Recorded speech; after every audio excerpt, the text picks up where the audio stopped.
Eh bien, ils sont toujours sous surveillance dans un hôtel de Noisy-le-Grand, officiellement pour des raisons sanitaires, car ils sont mis sous quarantaine depuis leur retour d'Afghanistan, comme tous les réfugiés d'ailleurs, qui sont soumis à ce contrôle sanitaire. Mais eux font l'objet d'une surveillance particulière, puisqu'effectivement, ils sont soupçonnés de pouvoir être une menace grave pour la sécurité nationale. Ils sont donc surveillés, obligés tous les jours d'accueillir la visite de policiers qui viennent voir s'ils sont toujours dans cet hôtel.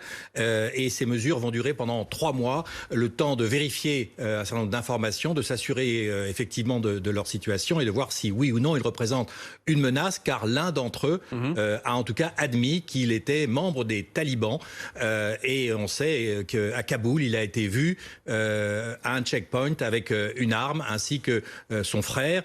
Donc il y a des suspicions très sérieuses, si vous voulez, qui pèsent sur ces hommes qui sont donc liés aux talibans, même peut-être membres du mouvement des talibans, et qu'ils ont réussi à pénétrer en France. Alors, on peut se dire que c'est une affaire très embarrassante, effectivement, car ça jette une ombre sur une opération exceptionnelle qui a permis effectivement de rapatrier ou d'exfiltrer quelques 2000 personnes. Je rappelle, une centaine de Français, 40 Européens et un peu plus de 1800 réfugiés afghans. Ça jette une ombre, c'est embarrassant, c'est préoccupant, parce qu'effectivement, on sait qu'il y a un risque de voir un certain nombre de réfugiés déguisés, entre guillemets, en terroristes pour pénétrer dans certains pays. Ce n'est pas la première fois.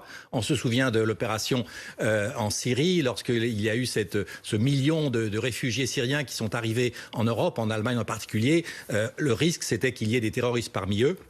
Et donc, c'était une sorte de signal d'alerte. Et en même temps, il faut le dire, les services de renseignement de la DGSI ont fait leur travail, puisque, effectivement, ils ont repéré ces individus, en particulier celui qui est suspecté d'avoir été membre des talibans, et ils les ont mis sous surveillance. Alors justement, comment est-ce qu'ils les ont repérés une fois qu'ils avaient quitté le territoire afghan? Oui, alors il faut remettre le contexte en place, c'est-à-dire qu'on est à Kaboul, on est au lendemain de l'effondrement du régime, et il y a une panique chez les Afghans qui ont travaillé pour les Français, pour les Américains ou les Britanniques, et qui veulent s'échapper, qui veulent à tout prix se sauver pour sauver leur vie.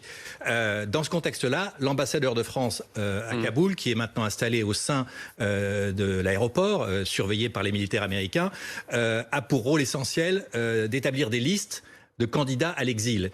Et effectivement, le 18 août dernier, eh bien, parmi les passagers qui ont reçu l'autorisation, qui étaient sur la liste, il y avait ces 5 personnes. Alors la question que l'on se pose, c'est de savoir si ils étaient effectivement sur les listes ou s'ils ont été rajoutés au dernier moment et s'ils ont pu monter dans l'avion jusqu'à Abu Dhabi, qui est la base où s'effectuent les rotations avant d'arriver en France. Et pourquoi ? Alors, pourquoi je pose la question ? Parce que le ministère de l'Intérieur précise ce soir que selon les informations qui ont été communiquées à Gérald Darmanin, eh bien, ces 2 hommes ont aidé à l'exfiltration de Français et d'Afghans.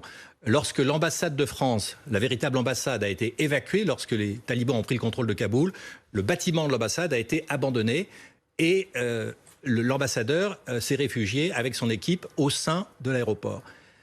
2 jours plus tard, un convoi a été formé pour emmener les Afghans et les Français qui s'étaient retrouvés à l'ambassade, et ils ont été aidés pour passer les contrôles, passer les checkpoints par cet homme. Est-ce que c'est la raison pour laquelle il a pu effectivement être exfiltré? Est-ce qu'il y a une sorte de service rendu qui justifiait qu'il puisse embarquer avec les autres? C'est la question qui est posée ce soir pour savoir pourquoi il y a eu au fond une faille dans ce dispositif.